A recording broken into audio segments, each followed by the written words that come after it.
Welcome to the Don Pod, the supporters podcast. Here's your hosts, Sam and Nate. 3, 2, 1, yeah!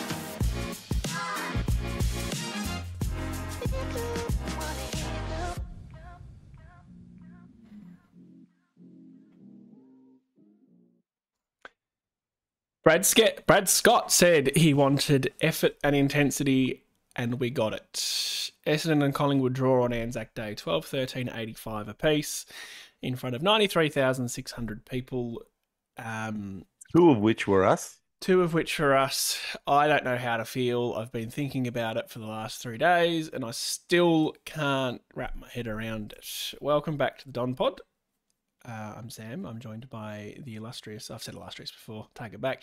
I'm joined by Nathan, the bearded wonder. Hey, Sam. Hi, Hello thanks. to everyone out there in the world of listening. Sorry, I fluffed that because I just like illustrious, but I've used it before. I can be illustrious every time.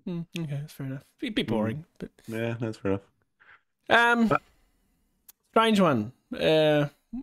See, I was happy. We were at the game. We were sitting a little bit apart from each other, but we chatted during the quarter breaks and whatnot. And Got some stories for the people about how you attend the football. I can't wait. I dedicated myself and went and watched the VFL as well while I was in the city for the While weekend. you were down in the Big Smoke. A big smoke and, caught trams and trains and shit. I was happy because, look, in the end, yes, we should have won it, but, they could have won it too. Like, Jamie Allett takes that mark. He could have kicked, God knows he would have kicked the goal. Mm-hmm. So, yeah, they are last year's premiership team. Last time we played them, they flogged us. That we came 14th last year, what it was, to draw with them in a crowd in front of 93,000 is, I still think, a positive. Yeah, all right, I'll give it to you. We'll get to But I can understand the negatives of it, like Langford could have kicked the goal, and all that sort of stuff. But Yep. Just give away the whole show in the first 2.5 minutes. Oh, okay. Everyone, you can tune off now. Essendon, it was a draw, and Langford missed the set shot. Yeah, that's 90% of what we're going to talk about. Well, we're going to dive a bit deeper into it, I hope. Bit deeper. It's what they're paying the big bucks for. Goal scorers, if I may, Langford 4, Wright 2, Stringer, Parrish, Martin, Jones, Draper, and Alwyn Davey Jr. 1. Leading disposals, Merritt and McGrath with 31, and then our boy Rusty Martin with 30. I have 17 pressure acts too. I want to jump in there for Davey too. Yes. 17. Very good. He had to do something. I don't know what pressure acts are, how they define them, but chasing someone, I don't know. Like his game until the last quarter, but yeah, fair enough. That's enough. I haven't written down many stats for the player discussion this week. This is the downside of trying to prep myself yesterday and then not finishing it and getting on today and going, oh shit. 30 disposals for Zach Merritt. Anzac medal. I wouldn't say it was a clear best on ground. It was clear in terms of the voting, although Cameron Ling couldn't find a single vote for him, which is always a bit strange when the other 4 or 5 judges can. All had him at like 1 or 2 or 3, and the majority had him at 3. Yeah, Ling couldn't even find 1. 6 clearances, 9 tackles, kicked it behind. Just the Zach Merritt bog standard these days. I feel like I'm on repeat, but it really is. McGrath was the other one that I think Ling actually gave the 3 votes to. 31 disposals, 23 of those kicks. Really controlled the game off the back line. When it's 7... no, he didn't. That's the wrong player. Samuel, let me just... he went at A percentage disposal efficiency. Mm-hmm. That's the AFL website just absolutely screwing me over there, which is lovely. There he is. 80% disposal efficiency. So good with ball in hand, won the ball back well, and good game. Had some great moments too in that 3rd and 4th quarter where he took some marks in front of Bobby Hill. He got in front of him, played him really well. So it was really good. Yep. Do you have any... Oh, you okay there? Yeah, sorry, just had to have a sneeze. A little sneeze. Mm. Anyone that you want to mention, seeing as I haven't... Oh, well, I just wanted to jump on to a couple of players. Dyson Heppel had 27 disposals, and I really felt I saw what was important about Dyson and the things that we criticise him for. He's probably slow ball movement and his little kicks, but he was also really level-headed in that last quarter. There was some moments when the pressure was on, and a few people were flapping around, not knowing what to do, and he just sort of kept calm, did some really good things. Um, Also, the other one was I thought that was probably Parrish's best game, even though look, he still butchered the ball a few times and did a few Parishy things, but I saw something in a player that he's coming back to, and now we roll into like a 9-day break, don't we? I imagine we play next Saturday or Sunday, Saturday something like night, that. yep. Yeah, yeah. So he'll have a nice break, and hopefully that injury he had at the preseason, might be starting to get behind him, and with him moving into the midfield as and Stringer doing a lot more midfield, then we're really developing a really core group Yep. of 7 or so guys, 6 or 7 guys that I think are really good midfielders. So it's exciting. But remiss of us not to mention Rusty Martin, Rusty. 30 disposals thrown forward in the last quarter with immediate effect. Oh. A lovely, I don't even know if you'd call it a step, just a body fake. Sent 4 of them to the shops and snapped a goal. 10 disposals in that last quarter, kicked a goal, really, really influential. And I love the move too. I love, we love those sort of, let's just do something. We like let's when change something the is game done. up. That's right. Yeah. I just can't handle watching the same players in the same positions going, well, maybe something different will happen. Yeah. Let's do it. Yeah. Yeah. Also, notable mentions to Jai Caldwell had a good game. Sammy Durham had a good game. Stringer could have had a fantastic game. Stringer could have won the medal if he kicked 3-1, I Kicked reckon. a beautiful, beautiful goal in the first quarter and then missed from the top of the goal square in the second quarter. Just sums up Stringer really in a nutshell. It does very much Stringer things, isn't it? Langer's had a good game with 4 goals too. I want to mention a few that I wasn't overly thrilled with. Yeah, go. Not huge knocks. Why are allowed to be negative? Just little comments. Dersman's had a couple of quiet ones in a row, but that's okay. But just wanted to note that. Well, I think if I could just jump in, I think the value of Dersma too is that sometimes he's the guy that runs his guts off to get back, and get back and defend. And I don't think that picks up stats or does a lot of things, but he's a body down there in defense that just helps out. So, fair enough. I see that and I go, I don't mind that. Yep, fair. Jake Kelly went back to his numbskull best, gave away a double 50, which was drawing the ire of those around me at the game. And I said, you can't pick the ball up, put the ball back down. That's 50 every time. I have no issues with that. And then the tweet didn't get out the way. And I hate that they're not getting out of the way. Like, I hate the putting the ball back down. You have, once you pick the ball up, you have to give it back to them. That is just. But I can accept that brain fade. Maybe standard. just something goes wrong in your brain and you panic, I put the ball down. It's then running along and the umpire shouting at you, get out of the way, and you're still running along doing it, going, nah, not listening, I'm doing what I want. And then boom, another 50, you go, well, thanks, Jake. Fortunately, Frampton is a defender and missed the set shot, but 100-metre penalty in any game is not ideal. I don't really know what Kelly's matchup was, to be completely honest. He seemed a bit all over the shot. It was mostly what's his name? Who nearly took the mark at the end. Elliot. Yeah, Elliot. Should we mention Elliot's mark of the year that won't be beaten? It was a pretty good mark. Listen to him. Sorry, Ben Mackay, you're going to be in that forever. You'll be shown a lot. You know what happens now when Elliot retires in his last game, they just show that mark all day. Mm-hmm. Be like Hooker. Well, they'll probably show that mark in Ben Mackay's last game too. Well, it was the disrespect Channel 7 gave Cale Hooker in his milestone game and showed him chasing after Buddy. Yep. Assholes.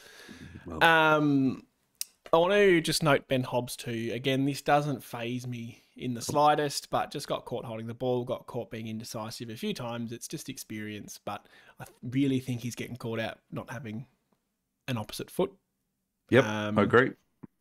Needs to learn his limits with the fends offs and the taking on and exactly. And I think not getting ahead of ourselves now, sort of what we want to discuss, but I think a trip back to the twos would be where I would be thinking. Well, there's going to be some ins and outs, and like the twos had their first win, and I went and watched a bit of that game, as I said, and there was some really good players in there. And, So, and I agree with you 100% about Hobbs. He takes too much on. He doesn't have a left foot, and just needs to learn the limits. And I think too, he's in a situation too where he's probably best position, which is midfield. He's not getting in there. Hmm. So he's playing on a half forward. And I would say, for example, if Perkins was back this week, which I don't think he He's is, not, no.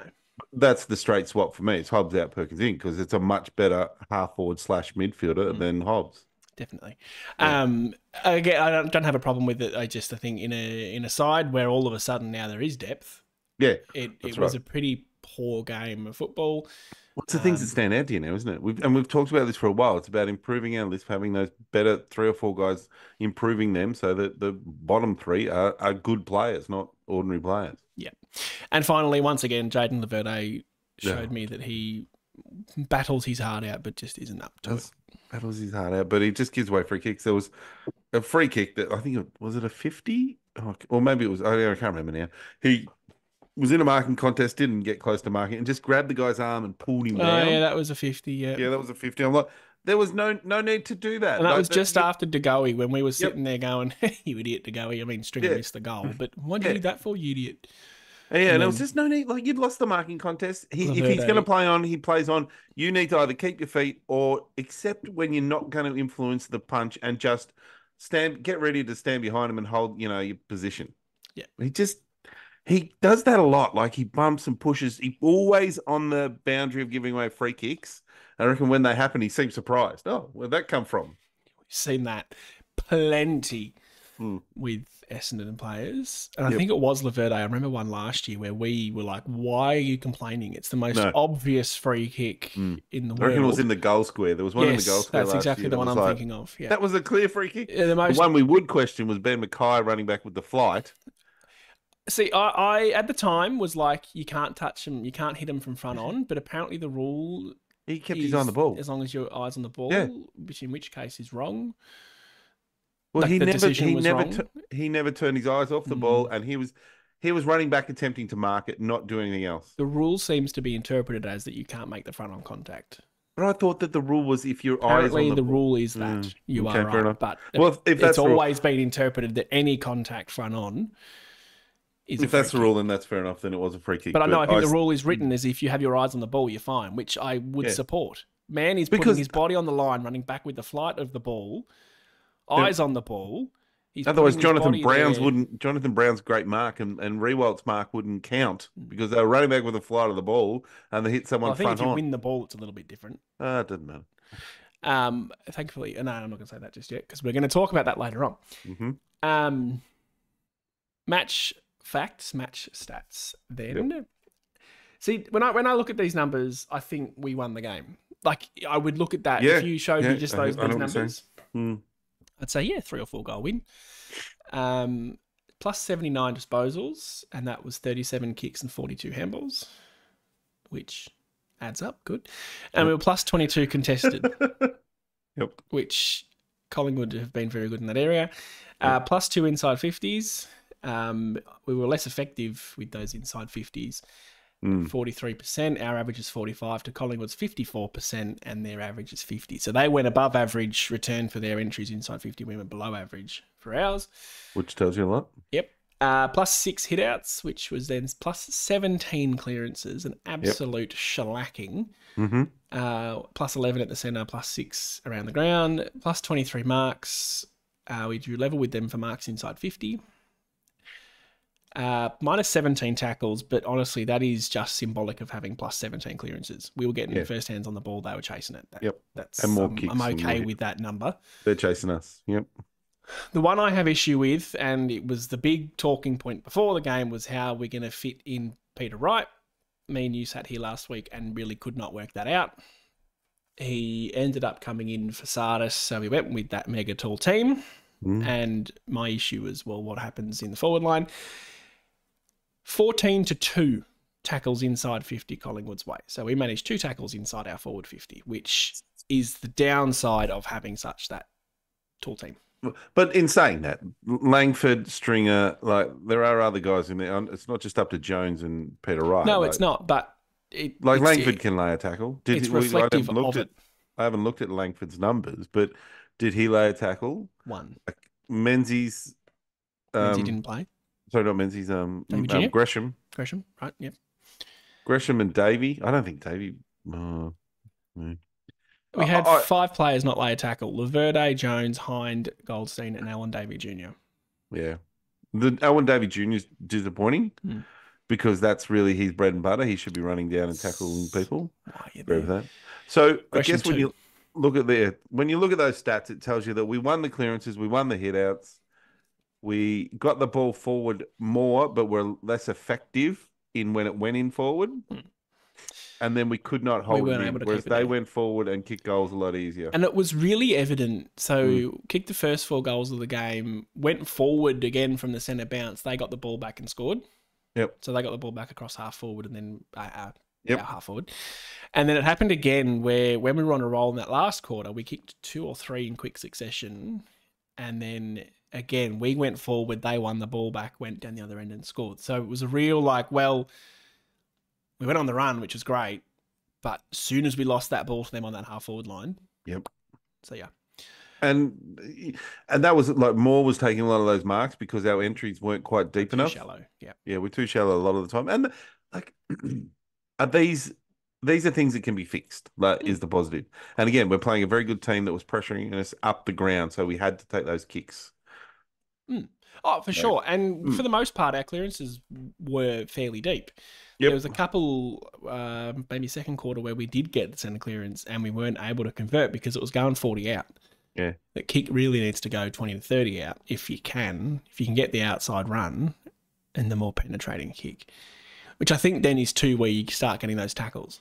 Bit more congested. There's less room on the outside.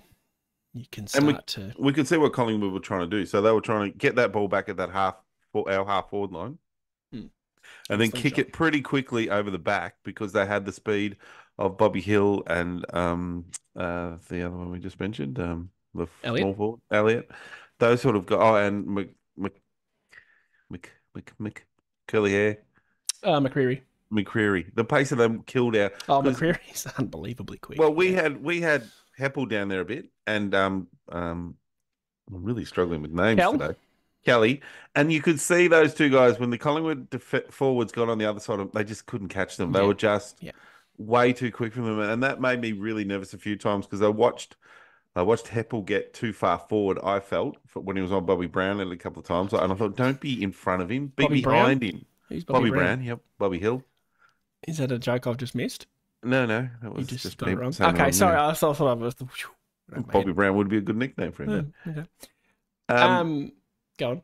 Yeah, so that really made me nervous. So when you think about teams that play that way, like, because they've got a relatively small forward line. Like they're not like Carlton, who won't play, will still play a little bit that way, but they're trying to kick it to their big key forwards. Well, they've got 2 common medalists, Yeah, that's right. So their key forwards might stay deeper, like not push up the ground as much, although Mackay, Ben's brother, does.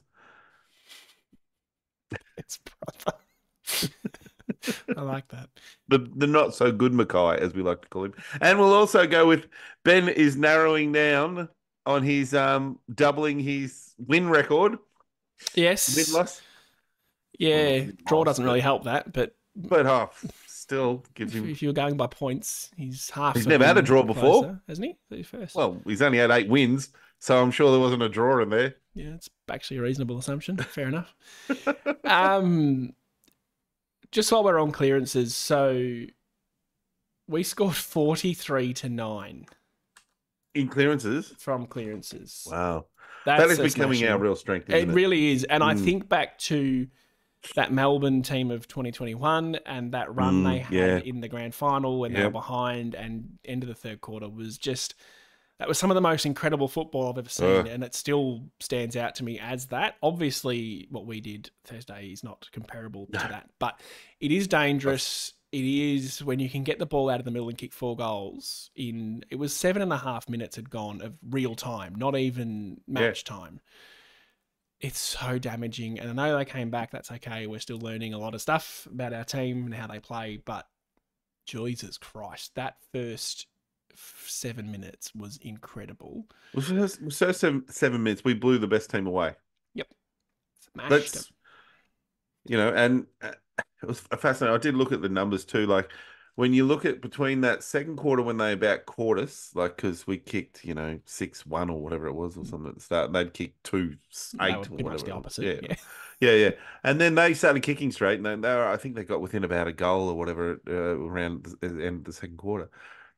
Then from then on, we kicked something like 2-8. Yes. Like we Yeah, went on a reversed. horrible run, Yeah. and we did a lot of attacking, and that kept them in the game. And then Mm. they kicked a few, and then the last quarter, and it was about even the inaccuracy in the kicking from both of us because they had a few shots too in that last quarter. Well, Really, yeah. my check should have. You, I would have thought one should have you're gone through. talking about 17 of my points all at once here. So Oh, sorry, I've done that thing. Sorry, where I haven't read the proposition. let's not get carried away.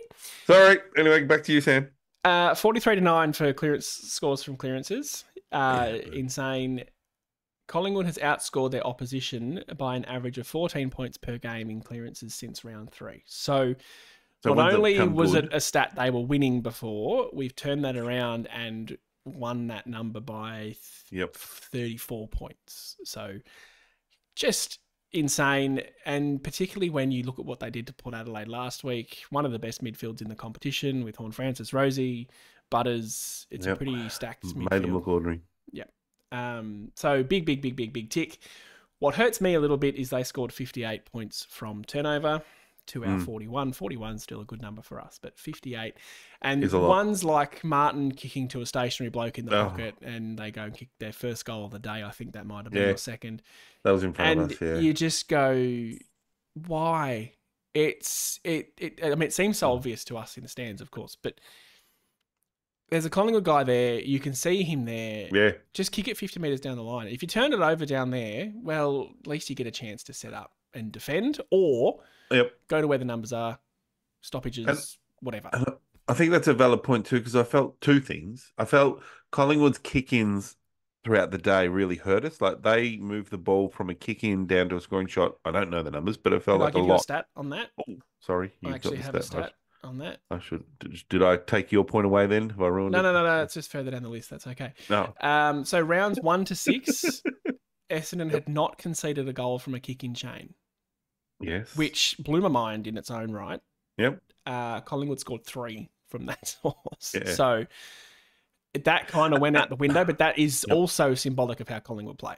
That's what they're trying to do.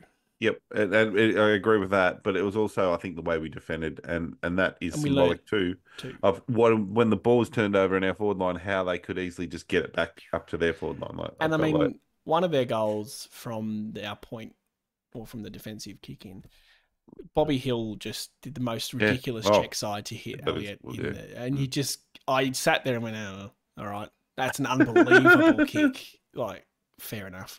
But that's the way they play, and they're. I mean, I agree with your sort of first point in this chat was that how do you feel after that? And the more you look into these numbers, the more you start to think, oh well, we should have won this. But as you said earlier, they had chances. It was 12-13 apiece. So interestingly, Collingwood VFL kicked 85 points too. So 3 of the 4 scores from Essendon and Collingwood. Well, the women's were on before. I didn't watch them. I don't think that was 85, but thanks for killing my point. And then the other thing just a little bit of concern was that all 4 of Collingwood's final quarter scores came from defensive half change. So we lost the ball in our forward line and they went and scored behind or point. That was where all of their scores. They only scored 4 times in the last quarter, and that was where it came from. Just running through, apologies. So last week as well, we commented on with Adelaide that they scored 7 in a row. And how do we cope with things going against us? Wasn't quite as gross as last week, I'll admit. Last week it was the 50, then it was the kick across goal. Collingwood scored a run of 5 goals. So from 30 minutes into quarter 1, Elliott kicked a goal, I believe it was, and then to the 20-minute mark of the second quarter. So we went from the 21st minute mark of the first quarter to the 23rd of the second quarter without scoring a goal. Yeah. We got to find a way to stop doing that. It's a little bit of a recurring theme that once teams get on a run, it's 7 getting that week, momentum back or stopping week. that momentum. Just a trigger to go, well, keep the ball for 5 minutes. Yeah, Not even that's that, right. 2 minutes. Whoever takes the mark, just chip it around. Because try and take the speed out of it. Yep. you know how it feels when we kicked those 4 goals at the start. If Collingwood had got the ball back and just kept it for a minute, we would have been sitting there going, come on, like getting impatient and just watching them get ascendancy back. So, and there was a moment too in third quarter where I think it might have been Laverde. No, it was Nick Cox had taken a good mark in front of us, and then he rushed the kick, turns it over. Yep. turned it over, and I'm like, that really annoyed me because I'm like, he just had to hold for 10 seconds and go back and just look for a better option and let everyone get out and regroup, because our players had pushed, back to defend. He's taken the defensive mark. They're all still a bit out of position. He's seen someone, but it was a rush kick and it got chopped off. It's a really good point actually to illustrate that if Jaden Laverde does that, I'm spitting chips. Whereas my reaction when it's Nick Cox was just learn from it. But the really frustrating thing is that it's just needless. And we gave them 2 or 3 needless goals where in moments like that, the short kick from Martin that got cut off, that kick the kick from Cox missed the target by 5 metres. Like it wasn't a contest even. It was just a kick straight to a Collingwood player. Yeah. As if Dacos didn't need any more easy possessions. Yeah, but on that too, I thought Nick Cox, and the difference between Nick Cox and Laverde is that he had some really good moments. Like I got nothing wrong with it. That was a bad moment. Yep. And that's okay. And I don't mind Laverde having bad moments, but it's more that he has moments. He doesn't have enough good moments anymore. No. They're passing very quickly, and it's more bad moments than good moments. One's 21, one's 29 or 28. So so I'm far more forgiving of the 21-year-old. Same with Hobbs. I can forgive it, but it kept happening with Hobbs. That was the frustrating bit. Well, I think the thing with Hobbs too is that the way he plays is not working at the moment, and that's I think a send back to the VFL. He was okay last week. He cracked in, but it wasn't as effective this week. Yeah, but I still think like guys like Perkins will come back in. Even like Shield. To be honest, Shield played. Well, let's not get ahead of ourselves, please. We have segments for a reason.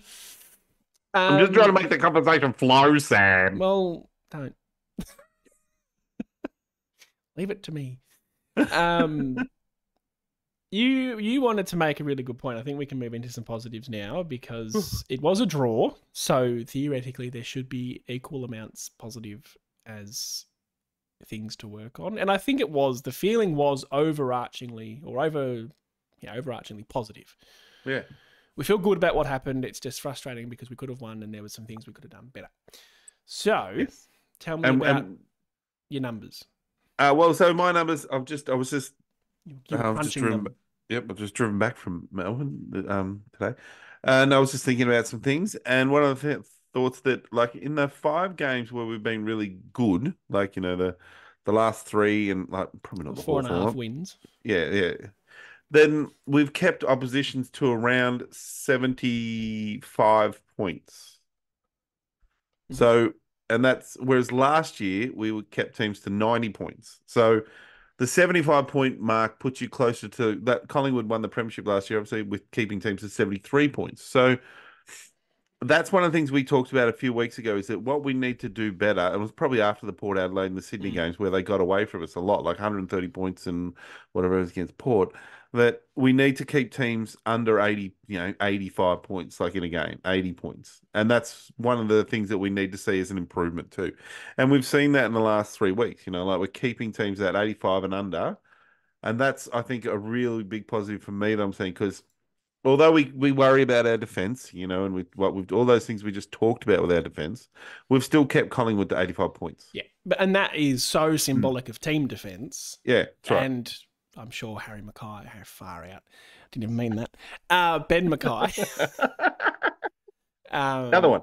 Just Collingwood scored 123 points last week against Port Adelaide, who have 3 absolute pillars in defence in Leah. Don't say Zerk Thatcher. Well, they're 3 big, tall blokes. And thick. Radaglia, at least, is anyway. Fuck. So, it's all positive signs. And I think there was a lot of sentiment around, this time last year we would have folded. There was a lot of negativity in my little seat and the seats behind me, because after the first 4 goals, it was kind of like, oh, geez, we're going to lose this. Like, that'll be the only 4 goals we kick. I must admit, I felt very much the same. Well, it's all downhill from now. Yeah. It's all downhill. When we Start of the fourth quarter, I didn't vocalise this bit, but I felt like they were going to come out and just win by 4 or 5 goals. Yeah, And we fair just point. didn't happen. We kept Well, they in the got in fight. front there in the fourth quarter, and we were fought the that ones back. that Yeah. put the score on the board. It's going to take a long time for us, I think, to and we're not there yet. I don't for a second think we're there yet, but believe that we're actually have improved. It's going to take a lot of different tests, and we've got one next week because it's a lesser team. That's a whole test in itself. Yep. Or theoretically lesser team. We'll talk about that. They've been all right in the last few weeks. Okay. But we're just learning, and we're seeing a coach try different things, move players around. I'm glad we've gone back. He's acknowledged that some things weren't working, so we've gone back to some things. We were able Kelly to move. back to a back pocket. I think that's Cox helped back us. to the wing. Yep, that's helped us so much. I reckon the last 2 or 3 weeks to have like that steady defender back there. Yeah. The move to put Martin forward, you go, well, Martin's one of our best ball users. I'll admit the man needs to probably stop doing the worm burners as often as he does. But what is it with that kicks? It's an asset. It's a weapon if it's right. So you've got to take the good with the bad there, I think. Yeah. I want to talk about our boy, Jakey Stringer. We seem to have a lot of our boys. Well, it's our team. And for context, this is hilarious. I asked Nathan to gather some CBA numbers because I felt like watching the game that Stringer was in the middle every time De Goey was. I thought it was a deliberate strategy that we put Stringer there to restrict the influence of De Goey because he's a dangerous player who does enjoy playing Essendon, I think. And you couldn't find the CBAs, but you were able to give me the total numbers. Yep. Jordan De Goey attended 21 centre bounces. Jake Stringer attended 21. Now, we don't know if they're all exactly the same. That might not be the same ones, but when you have the data's going to probably point towards the direction that was about. They're probably hanging around each other. Sometimes when you have a thought, and I've done this plenty, where I look at numbers and then go, oh, no, I was completely wrong. And obviously that never sees the light of day. But when you have these numbers and it was 21, I was sat a bit higher in my chair. I was pretty happy with myself. Again, I love that. I love that the coach and the coaches have gone, right, well, De Goey's the kind of guy who will destroy us out of the middle. We think he's worth putting some time into. They've looked at it and gone, well, Sammy Durham did a job on Bontempelli, but De Goey's probably a little bit more explosive. Who do we have that can kind of match that? Yeah, Jakey Stringer. Now, in a foot race, De Goey wins all day, every day. Yep. But body on body, strength, Jakey's level, if not, I mean, we'll say level for the sake of argument. So yeah, I really positive, really good coaching. I like that. I was admittedly surprised a bit at the start of the game going, why is Stringer in the middle so often? Well, last week even he moved into that midfield a bit more. But it was heaps. It was whereas the first more. 3 or 4 weeks he didn't do any midfield sort of CBA stuff. So, but yeah, right. In this game, it was really obvious that it was much more of a thing. And I think it's great. Like he's had 20 touches and 8 clearances. So, and if he kicked that 3 goals 1 instead of 1 goal 3, that's nearly a medal. You know what he says to me? What it says to me? He's fit. Yeah, exactly. He's as fit and pray as to God he can that be. stays like, fit. Because that's a weapon right there for us. And this is the sort of thing that I think, when you think about it, it's pushing guys like Hobbs out because of his form. Whereas previously, he probably would have been injured and Hobbs would be playing in there. Yeah. It's nice that, it's not a tag. We talked about Durham on Bontempelli wasn't a tag. Right. Well, Durham on Dawson last week wasn't a tag. But it's just a guy that we can go, well, you run with them and... See if you can hurt them as much as beat Bontempelli. Yep. Durham on Dawson was probably edged in Dawson's favour, but I agree. Does still had enough of an impact the other way that it was still a win for the team as a whole. Yep. And then Stringer, we'll call it broke even. De Goey had 21 touches and kicked a point. Again, if Stringer had been a bit more impactful in front of the goals, you could argue that would have been a clear victory to Stringer. But not even the players. I just like what it's showing from the coaches. I've never felt more comfortable with Brad Scott as our coach. You and I were both the same when he was announced. We've both had the same frustrations last year that he seems to only play the same guys in the same position. Yep. So, and it was that little change of Martin was one of those things when it happened, and I saw him down there and I went, oh, I like that. And straight away he had influence in the game. Like he Yeah. sets one up and then he kicks one himself. Yeah. And, And the two leaders of our football club where it matters, Brad Scott and Zach Merritt, I don't think Zach Merritt could ask for a better coach for him, and I don't think Brad Scott could ask for a better captain. Yeah. So, yeah. I mean, at the moment, it's all rosy and looking pretty glass half full. There are times when I watch... We'll lose to West Coast this week, won't we? Burst the bubble just yet. I was building to that. There's times when I watch them and go, shit, we're actually a good side. And I think there's a little bit of this is that Collingwood started the year poorly, but we have to then look at the recent form, and they've bounced back from that and had good numbers, good stats. And you'd said to me, maybe earlier in the week, said, or maybe it was on the train, I can't remember. I said, I really wish we were playing Collingwood when they weren't as good, just as a... And I was to like, get the win on Anzac Day. Yeah, just to get the win. But I was like, no, we want to play. And there's certainly nothing wrong with their form. And the other thing I would say is that who was out of Collingwood's best 22? No one. I mean, Dan McStay is the only injury they had. Thank you. I actually had that screenshotted because they're pretty much a full list. Whereas I think Ridley's a very valuable player back in our team. We're missing two of our walk-up starters in Reid and Ridley. Yeah, and I still don't know about Shield. Shield, no, Shield's not. You can't. Okay. That's not best 23. Fair enough. At the moment. Yep. So I was pretty happy for us, really. Like that's them full strength and playing good. They've just beaten Port by whatever, and they've played some good footy before that. So it's at their favourite ground. Like it's not like we're getting an advantage playing there either. So I did love that moment too. Just to quickly say, when the stupid Collingwood and the big boo. Now and we got the boos out and shut them down. I'd like to, if there's any Collingwood supporters listening. If they are, I don't know why you would be, but this is my opinion on this. The Collingwood chant is awesome. It's haunting. It's awful as an opposition supporter when you're in the ground and that comes out. But it's not for the second quarter or the first quarter. It's when you kick the goal that makes us sit back in our seats and go, oh, well, game over. Yep. That's when you crack it out. If you're doing that fucking chant 300 times a game, it loses all meaning. Yep. It's a bit like if Port Adelaide did never tear us apart before every quarter. Yeah, well, basically, it just... I like the song we came out to. What was that song? I can't remember now. That's the whole day's a blur at this point. It was a really good song. I can't remember. It was like a classic sort of pop rock and roll. Oh, you told me it was Powderfinger or something? Was that earlier? Yeah, it was earlier. That was something for Kate, the band that was playing. Anyway, the songs, and then it cracked into and the Bombers. I went, it's not quite as good. Maybe we should work on that. I know you've always bagged out our theme song, and I'm like, yeah, now I'm hearing it. Maybe there's an opportunity, and look, I'm not for changing the jumper or anything, but maybe there's an opportunity to change the song. I don't think after 150 years you're changing the song, unfortunately. Oh, but maybe giving it a better I would like a new logo. That's what I would like.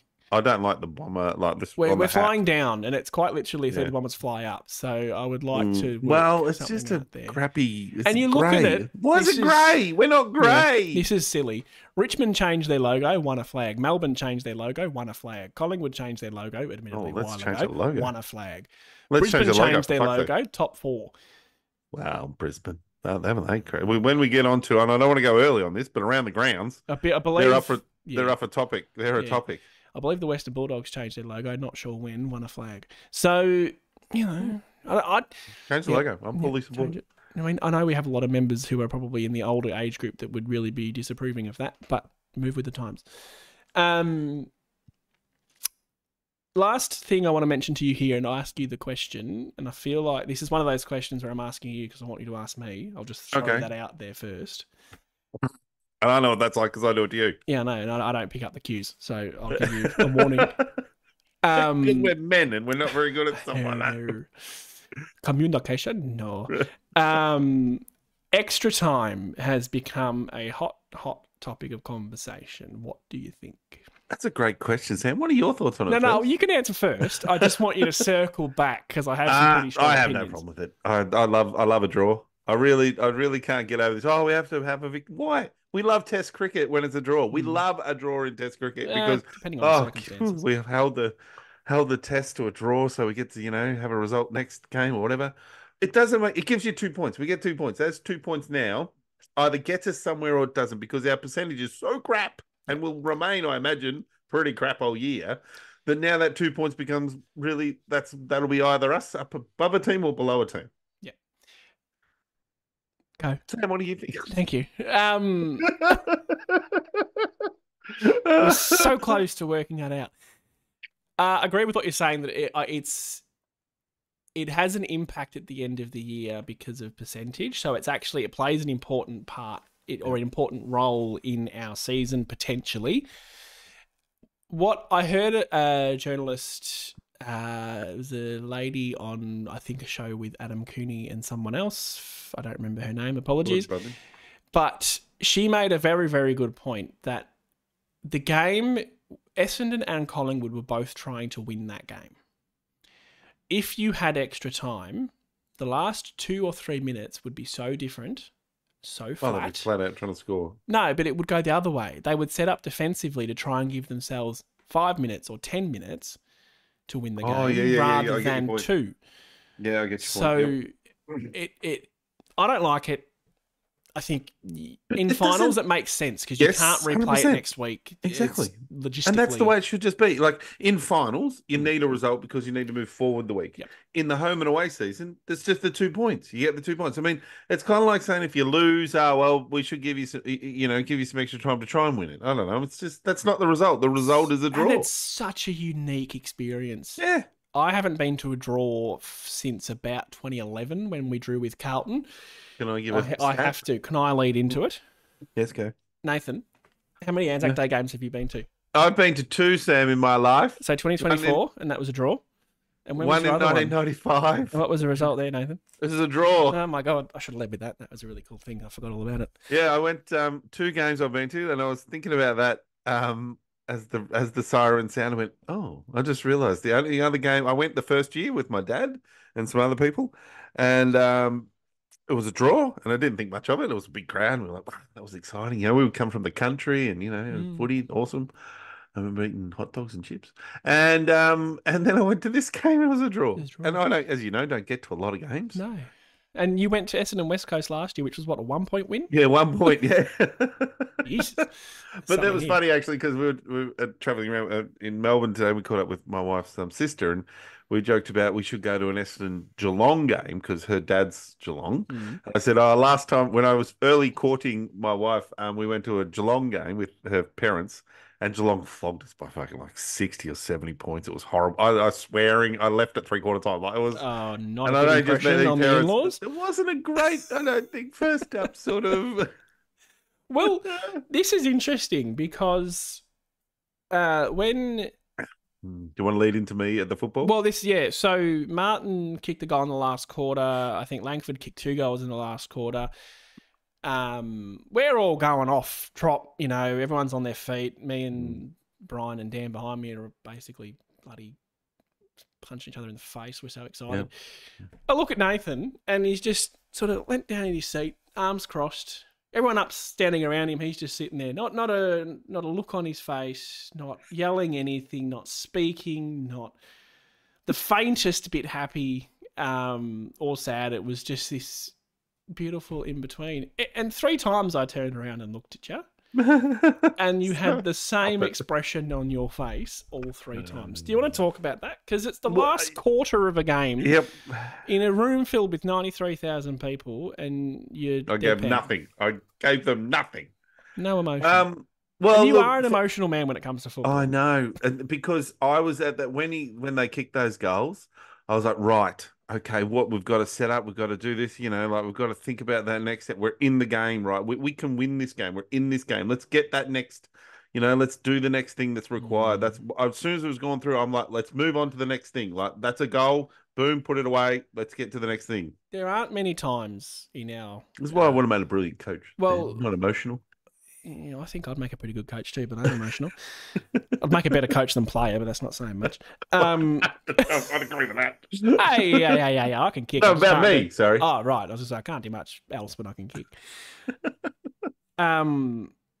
There's not many times in our sort of friendship that I'm the one giving you advice about anything. Live in the moment, Nathan. You miss some of the greatest scenes at the footy when you kick those goals, the whole crowd's up.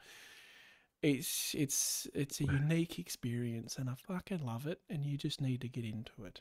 But at the same time, you're never allowed to come to Anzac Day again because I don't want to draw. I don't want to go through that again. Oh, I might go to the next one, or not the next one, the one after, just to see if I can three-peat it. That'd be amazing. Yeah. So to sum up, there we're both against extra time, right? That was Yeah. I don't think it's required. I think it's just this. It's one of those things the media love to talk about, so that they've got something to talk about. But the players, Nick Dacos said it that he'd be all for it. I don't Zach give a Merritt fuck. Said they'd be all. Don't give a fuck. They don't get it. Okay, fair enough. I know that there's a hollow. Oh, it's a. Oh, what an emotional hollowness. Well, yeah, that's the game. But it's unique. It's special almost. It's different. Like that's the game. Far out, how you are. And yes, Langford. I reckon you'd feel worse with the loss. And that's what was going through my mind when Jamie Elliott lunged and slips dived for that mark. I thought he had it. My heart broke, sunk, came out my backside. Just the man has broken our hearts once before. He'd already taken mark of the year. Yep. Why not kick the goal up again? Kick the goal? Or point at that time. It wouldn't have mattered. Yeah, it wouldn't have made a difference to win the game. So I've struggled with this thought because I don't want to accept a negative result. It's not a positive result. So I don't want to accept that, we didn't lose. But on a day like that, when the Collingwood supporters are so loud, and I'm glad I didn't have to deal with that. I'll be completely honest. I would have liked to have win it. And anyone saying Langford, Brody Mychek had 2 shots in the last quarter. He would kick 8 times out of 10 and missed both of them out on the full. So let's not. And our point too on the Langford was one. If he kicks that, it goes back to the centre. And they had a whole minute. They had a minute and about 20 seconds, I reckon. So they could have easily scored. They only had to kick because we would have been up by 5 points, wouldn't we? Yeah. So they could have kicked a goal and won it by 1 point, which would have just been as heartbreaking. There's absolutely no guarantees in football. Let's not pretend we know how it would have ended if we'd kicked it. Just let's take what happened and go, let's move forward. I really loved Brad Scott. I don't remember where this quote came from, but Scott essentially asked Langford, did you stick to your routine? Yes. All right. Yeah. Move on. That's all we expect. And I've already heard Langford say, I want that shot again. I trust my skills to do that. Yeah, and I reckon every single person in that crowd that watches football every week trusted Langford with that shot. It was just one poor kick. And again, Brody Mychek down the other end is a very skilled footballer and missed 2. So does. But 93,000 can throw you off a little. It does things to a man. Yeah. I was watching the lady they had in the competition at 3/4 time. Oh, the kicking into the bucket. Yeah, and I'm going, geez, I could do that. And then I thought about the crowd and went, no, probably couldn't. I thought she did very well, to be honest. I heard one guy comment before, she kicks better than my wife. I went, She probably kicked better than you, Nathan. I've seen you. Yay. We had a kick before the game. I'm very James Hird in my kicking. They're accurate but float. Right. Okay. You ever see, he used to kick a lot of floaters, Hirdy. Did he? But they were always accurate. I'm sure he meant it because it's Hirdy after all. Yeah, that's right. Let's do some votes. I'm going to lead with our listener draw. This is unreal. Don't bloody speak over me because I want to build this up. Everything. I didn't write down his name. That's really terrible of me. Just give me 2 seconds. That's poor form, That Samuel. is poor form. He commented on the post. Yep. Jim Cochran. He commented on the post that I put out and said, draw Caldwell to win the medal. So if Calders had won the medal, Jesus Christ. Calder had a pretty good game, Calders. And I replied and said, if that's right, you are forever a legend of this podcast. Wow. So, Jim, welcome to legend status. But he's not right. He got the draw. No. Call the draw. And by the way, we were taking the win too because Merritt won the medal. So that's an extra point. Yeah, sure. Anyway, Jim, just unbelievable to tip a draw any game, any time. That is unreal. I hope you put some money on it because Oh, there would have been wonder some what the decent fuck odds. We're not talking about gambling. We're not talking about about gambling, but what that would have been paying. Normally about $60 for a draw. Really? Yeah. Not that I Got it gamble then. too often. Okay. Can I votes first. So he gave 3 to Merritt, hard to ignore because he won the medal, 2 to McGrath, and 1 to Langford, which I didn't Yep, mind fair enough. any of that. He also said honourable mentions to Durham, Caldwell, and Stringer. Yeah. Which, Yeah, fair enough. right. Again, you made a very good point earlier, Nathan, that if Stringer had kicked 3-1, it's probably a shout for the medal himself. You and I were slightly different. I gave 1 to Martin, 2 to Pidge, and 3 to Merritt. Yes, whereas I gave my 1 to Pidge, 2 to Martin. I thought that last quarter was, plus he'd had a pretty good game up to then, but that last quarter was great. And Merritt just did Merritt things all day. Merritt did Merritt things. I know I said don't talk about gambling, but I'm going to just quickly because this is funny.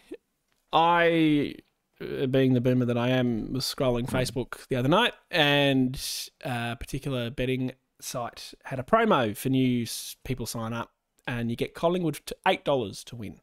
Wow. It's like, geez, max bet of $10. I thought, all right, $10. Cost me $10 and either Collingwood win and I get my $80 out, not bad, or Essendon win. I'll cop the $10 if we win. Can't possibly lose. Yeah, it turns out you can because you can draw. And you don't get paid for a draw. And I got my money back, funnily enough, which I subsequently lost on another bet. But like the bet though. Just hilarious. Can't possibly lose. And then the one such an unlikely outcome. And I lost. So Right. onto some socials quickly before we move on to next week. Michael Hardman commented saying, my only real major frustration this year is Hind. He was good, but on and off last year. 7 rounds in, his incalculable and ineffective disposals and lack of hunger compared to the rest of the team makes his continued spot questionable. I wanted to highlight that because it's a good point that last quarter, both subs get made around the same time. Collingwood's sub comes on and kicks a goal within a couple of minutes. Our sub comes on, falls over, and Collingwood kick a goal. Horrible. I mean, that was a horrible moment for Hind. I do feel like, for one, I hate the sub. I want that to be the first statement. I hate the sub. Get rid of it. Company. Just have a guy on the bench, for fuck's sake. Fuck off the sub. I don't understand it. It's not a medical thing anymore, so just fuck it off. It's a stupid idea, but it's a typical AFL. They're full of stupid ideas. I would hate to be the sub because you have to come on. You always come in that last quarter and you have to get straight up to speed. Yeah. And some of it do it really well. And it's so often, though, a debutant too. Oh, which is if you have a debutant, it's normally the sub. I cannot handle that either. That seems worse. Into a game of football.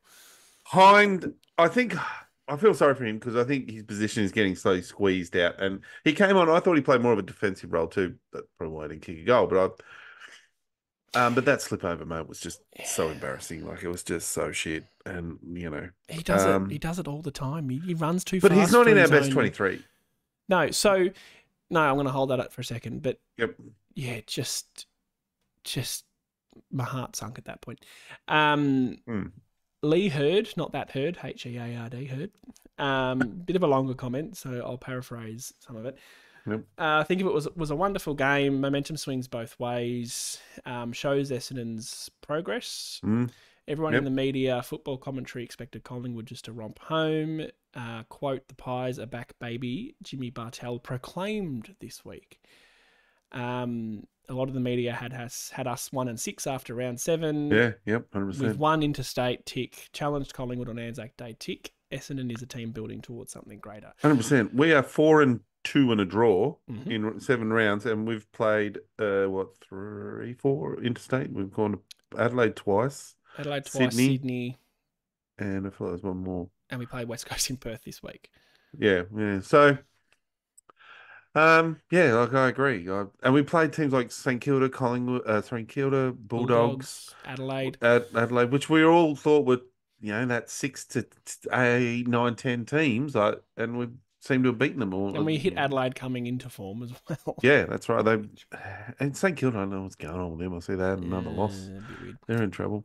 So I agree 100% with Lee there. That I still think there's a lot of positives this year, and we can just track along a little bit, The thing for me is there's just test on test on test. It doesn't matter what team we're playing because, Adelaide, it was going into state and winning against a team who we think we should be about the right same place as and winning that. Yeah. This week it was about going out and playing in front of 93,000 people against the reigning premiers and tick. I mean, we didn't win, but tick. No, but this week we're playing West Coast, who admittedly have come a little bit good, but it's a game we expect West to win. Coast, let's be honest. Yep.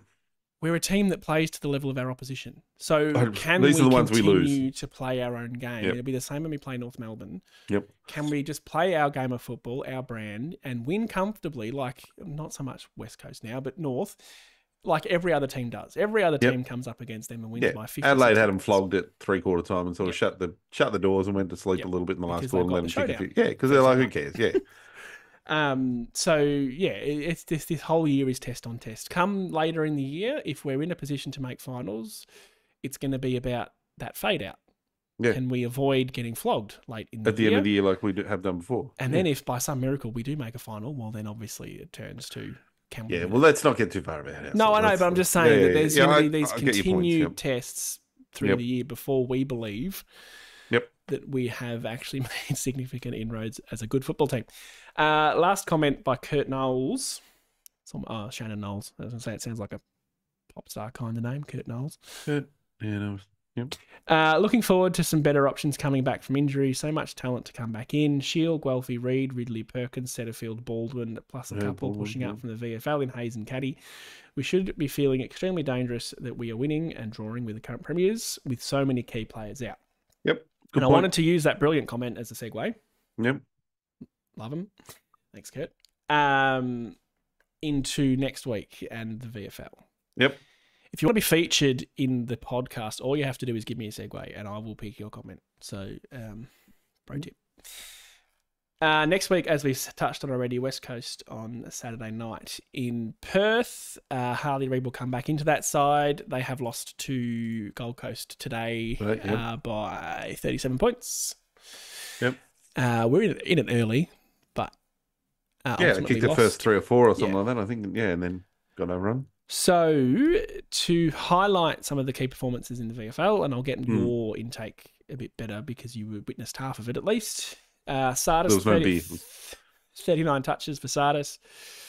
Shield, 23 and a goal. I've seen some highlights of Shield. He seems to be moving incredibly well. Yeah, he looks so big compared to the others. Like, he just looks muscly. Archie Roberts, 21 and 2 goals. I like him. He gets some special ticks. Isn't a defender because he's kicking goals. He's played on the wing and played forward. Yeah, so we've been getting him wrong. Yeah. It's good to say. I went, hey, why does that go up there? He's old, what was his name? Durham used to play for us, not Sam. Sam Durham, Ben Durham, one of those guys. Anyway, moving on. Okay.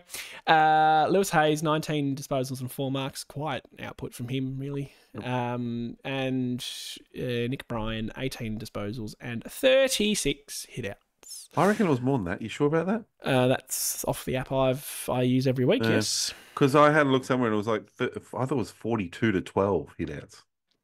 Maybe that was team stats? Maybe it was, the whole team, because that Vigo, is it, our other Vigo. So, he's actually got some skills about him too for a guy who's over 200 centimetres. Yes, so kicked some goals too, I believe. Yeah, I was impressed by him. So the game stats, if I can, just 45 to 12 hit-outs. Yeah, that's it. Yeah, that's Brian had 36 and Vicentini had 8. Yeah, so that's, I mean, I wouldn't mind it if Goldstein was given the rest this week, seeing how we're travelling, although they might argue he's getting a 9-day break anyway, so... Probably not. Yeah. But Brian I just love watching him play. I will agree that Roberts has got some skills, but the ones I'll talk about is Guelphy was very, very good. Mm-hmm. And look, I don't love the sub position, but you could argue he could come in for Davey, because I think that first game we watched him play, he was quite good. And look, I'm loving the way Davey's playing, but realistically, you have to go back to a little bit more of a senior body, a bit more of a guy who tackles a bit more and all that sort of stuff, and still can kick goals. So I get that. I wouldn't mind it if Davey then became the sub. Well, can I throw something at you? That pace could come on. Yep. Dylan Shield. Sub. I don't hate it, but I don't know. So dividend. Well, because how would Dylan Shielfield feel about being the sub? If it's his avenue back into the senior team, that might just be how we have to do it. So I would probably, if I was doing anything there, I'd drop Hobbs and put Shield in. Personally. So have Shield in the starting team, and then maybe look at who'd you say for the sub?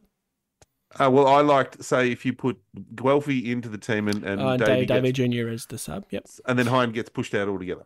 Yep. Don't mind that. We'll say too, Archie Perkins should be back this week. He was listed as a 1 week. We'll see. He's the other one too. I don't know if they'll bring him back through the VFL. I don't know what they want to do there. It wasn't a major injury. No, yeah, they're right. But if he's right, he comes straight back into that side with that. He gets in front of Hobbs too. Probably gets in front of Shield too, to be fair. Probably, yeah. So I don't know. Shields will be a fascinating one because he played well enough certainly to be picked. Like you saw things in him go, yeah, well, he should be. If he's in the 22, then he's played a game that deserves to be in the 22. Mm-hmm. Sardis is the other one, obviously, with his 39 touches. Yes. 39 touches. I would personally love to see him stay in the VFL for 2 or 3 weeks just back that up a few more times and then say, all right, now you've got some form, you've got some confidence, let's bring you in. In for who? I don't know, but this is the benefit of what position we're in. Exactly. But I don't think you just jump and say, yep, he's had a 39, bring him in. Yeah, no, definitely not. Yep. Let him do it and not as a sub either. Although I did see that we've got the bye again this week. Yes, there's no VFL, which is dumb. What the fuck goes on with the VFL? We had a bye, then play a game, and have a bye.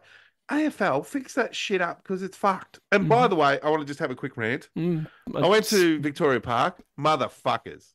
No beer on sale. Like, fuck off. You can't have country football and no beer for sale. And it took me about 37 years to find the bloody toilets to do a piss. That was really annoying. There were signs that said, gents, you walk down there, everything's shut. You walk a bit further, shut. I'm like, is this... I've been to country football in small towns where I grew up store where the facilities are better and they have beer for sale. Are you okay? You feel better now? You got that out? Really annoyed me. I went back to the pub at halftime and drank more beer. Good. Totally not like you. The other concern coming out of Anzac Day was Nick Cox seemed to pull up somewhat lame towards the end, so that might be an out that's forced. And Jones's nose. Oh, yeah, and Jones's schnoz, which we initially thought was teeth. Lots of blood. I don't know if it was concussion in the end. Yeah, I don't know. It was a pretty good... It was a good smack. He was not in a good way.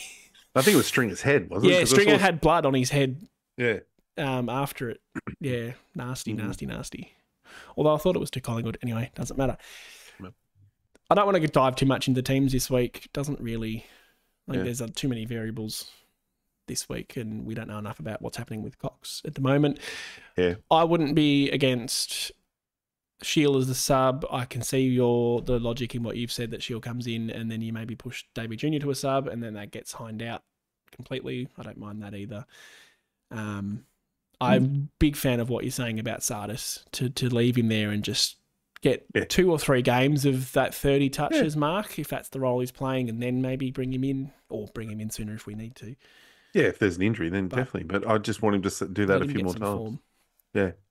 Around the grounds, very quickly before we wrap up, I still think I need a sponsor there. I'll talk about Freo first. We'll just make up a sponsor. Let's say Bob Jane Team. Bootstock Brewing. Yeah, well, there you go. I want to talk about Freo first because former Essendon player, Paddy Voss, debuted for them last night. I did watch this, yeah. His first disposal was a goal assist to Luke Jackson. Well, I think dissed him too, to be honest, after he kicked it. He ran off away from Voss. Yeah, he did. And Voss was just giving you that goal, mate. So I'd go back and give him a little high five. A little cuddle. And kicked a goal himself. And honestly, it was some of the better scenes I've seen for a kid kicking his first goal. They got around him, family in the crowd. We delisted him, so no hard feelings allowed. No, there. And he came off winning our best and fairest in the VFL. Didn't choose to leave, so good on you, Paddy. Yep. If I can go back to the home, all the best to him, though. I hope he can make a success of his career because he's in my fantasy team too. Oh yeah, that's the only reason we care about these guys, right? Yeah, that's right. Richmond and Melbourne, contender for the worst game of the year. I think the less said about that. Yeah, that was horrible. Yeah. Possibly the better. Brisbane Lions absolutely steamrolled in the second half against the Giants. What's going on there? And the Giants were under, like, they had a lot of players out. They had a lot of players out, yeah. Like Taylor, I still don't think he'd come back from his concussion, had he? Nope. And they had Caniglio out, like, and Toby Green was out. Like, that's, and I don't know who Brisbane are missing, but I don't think it. shellacked. And the conversation in the media now is the window closed? Have Brisbane peaked? I don't think it's I think it's the coach. They need to review the 4 coaches at that club and say, well, hang on, we've got a list that I would argue is as good as Very good anyone. list, yep. Got good midfielders, you got Lockie Neal to the club, you've got defenders, you've had to go at Gunston, which was stupid. I don't understand the Gunston thing. Came for a year, then left and took a young kid spot. That was bad football. But that was a coach's decision. Say, hey, let's get a senior. You don't need more senior players in at that club. Like they are perfect for age. Their age demographic is bing. If they get halfway through the season and are still 13th as they are at the moment, Yep. they're level with West Coast. Ugh, that's horrible when you say that. Which is not ideal, not a great place to be. Nope. So, Kind of want to lose to West Coast now just so they can get a move. Am I upset that Joe Danaher's there? No.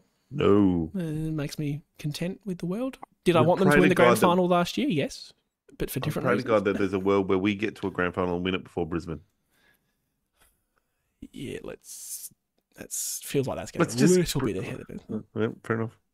Port Adelaide beat St Kilda by 10 points. Apparently that 10-point margin really, I didn't watch any of it, but really sort of... Flattered, thank you, that's the word, St Kilda. Yeah. Port so I saw 11-16. a stat this morning on one of the shows I was watching. Or maybe, I can't remember. St Kilda have lost the last something like 10 or 16 games if a team they're playing kicks over 70 points. That's they disgusting. Can't win. No, that's horrible. Like 70 points is not, as we just talked about. And we talked about, you just mentioned Brisbane being level with West Coast, so St Kilda. Yeek. 2 wins. North got flogged by Adelaide. That was whatever. So far behind. Geelong Carlton did not expect such a high-scoring game there, I'll admit. Carlton, I thought Carlton were disappointing, to be honest. They had more scoring shots, more they did not sort of stuff, but... make the most of the territory they had. Nope. But am I that's again? Am I sad? Am I sad? No. No. And Dangerfield got injured. You'd have to say he's on his last year. That's concerning. It's his second hamstring Keeps now. Getting these soft tissue injuries. Got back from a game, did the hamstring again. You'd say if you don't pull up the boots this year, then you're an idiot. But I mean, they're undefeated. They're 7 from 7. Oh, they have ticked every box that's come their way so far. But they've also had the easiest first round 1-6 draw in the competition. Their next round now from here to 12 or something like that is the hardest. So we'll judge them at halfway. Because they've been very lucky, but they've been able to manage a lot of players. Like Tomahawk's had a rest, a few other players have had rests. So now Carlton will be the beginning of a hard run for them. So they played St Kilda, then I've already forgotten. I just looked at it. Adelaide, Hawthorn, Bulldogs. North, I reckon they played North. North, you're right. Mm-hmm. And then Brisbane in the wet. Tough game up there. And won that. So, look, the obstacles that they've faced, they have... Yeah, they've beaten everyone in front of them. That's great. They've got the D's this week. That'll be a good one. And they got Port. Yeah, right. A couple of big tests. Yeah. So they're into the hard team there. If you look at the teams they've played, they're not the top 4 teams from last year. Now they play against the top 4 or 5 teams. So we'll see how they go. Impressive. Oh, they do it again. Yep. They continue to just do it again, the bastards. Yep. And Gold Coast have beaten West Coast today. Currently, Sydney are well up on Hawthorn at quarter time. That'll be no surprise. That will do us this week, I think. I hope we sort of accurately summarised the feelings towards Anzac Day. I'm still not sure, even though I've spoken about it for an hour and a half. But it is what it is. Thanks for tuning in. We'll be back same time next week to review the West Coast game. Go Dons. Go Bombers.